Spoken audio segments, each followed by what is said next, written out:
आम आदमी पार्टी के एमएलए महराज मलिक को फाइनली रिहाई मिलने वाली है।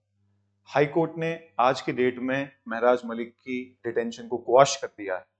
ये न्यूज आप बहुत सुनेंगे, इस पे डिस्कशन होंगी, वो जो भी प्रोज कॉन्स वगैरह, फॉर अगेंस्ट, इधर उधर।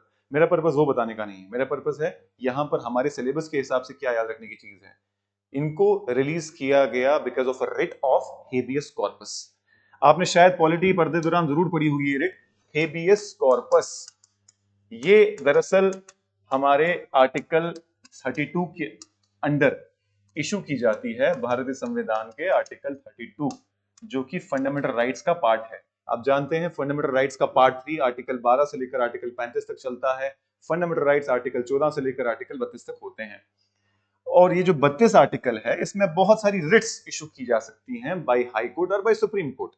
एक रिट जो होती है उसको कहते हैं हेबियस कॉर्पस। इसका मतलब होता है to present the body of, यानी अगर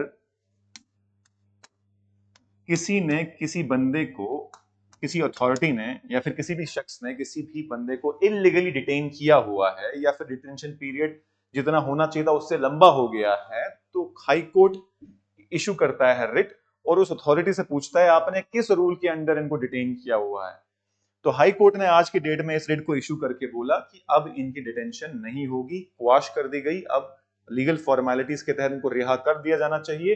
अगर इन पे दूसरा कोई केस ना लगा हो तो फिलहाल जो उनकी डिटेंशन है पीएसए के under, that is over as पर द मीडिया रिपोर्ट्स।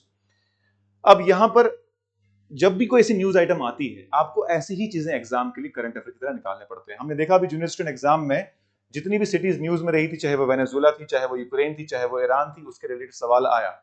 अभी पॉलिटी की न्यूज है, बहुत ज्यादा रहेगी न्यूज में, बहुत लोग डिस्कस करेंगे इसको। तो हेबियस कॉर्पस के साथ और भी बहुत सारी रेट्स होती हैं, मैंडमस होती है, सर्शियोररी होती है, प्रोहिबिशन होती है। ये सब आपको टिप्स पे होनी चाहिए। ऐसे ही बहुत सारे वीडियोस हम इस चैनल पे लाते रहेंगे। मकसद ये नहीं कि हम आपको न्यूज सुनाएं, हाँ मकसद ये है कि उस न्यूज में से हमारे लिए रिलेवेंट क्या है। अब थोड़ी बहुत टिप्पणी मैं भी कर दूं कि कोई भी इलेक्टेड रिप्रेजेंटेटिव अगर है, उनको अगर आपने डिटेन किया है, अगर वो डिटेंशन को जस्टिफाई नहीं किया जा सकता, तो उसके बाद इलेक्टेड रिप्रेजेंटेटिव को अगर अंदर रखा जाएगा तो जिन लोगों ने उनके लिए वोट किया है उनके काम कौन करेगा। इनके जो एमएलए डेवलपमेंट फंड होते हैं, जिसको कॉन्स्टिट्यूटिव डेवलपमेंट फंड हमारी स्टेट में कहा जाता है, उसको इस्तेमाल करना होता है, उसको अपनी कॉन्स्टिट्यूएंसी की डेवलपमेंट के लिए इस्तेमाल करना होता है। अगर एमएलए प्रेजेंट ही ना होंगे तो कैसे लोगों की वॉइस गवर्नमेंट तक पहुंच पाएगी। तो ये एक बहुत बड़ा मसला था।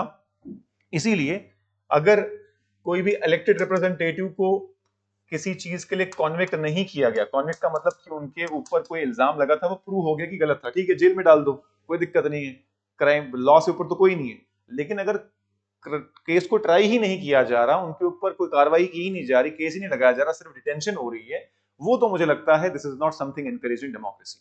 तो खैर आज वीक वॉश हुआ है, वी विल सून सी कि आगे क्या होने वाला है, क्या नहीं होने वाला है। फिलहाल हमारे एग्जाम पॉइंट ऑफ व्यू से हेबियस कॉर्पस मुझे उम्मीद है आपको समझ में आया होगा। अगर मैंने कोई चीज स्किप करी तो कमेंट सेक्शन में जरूर लिखना। Thank you so much, all the best.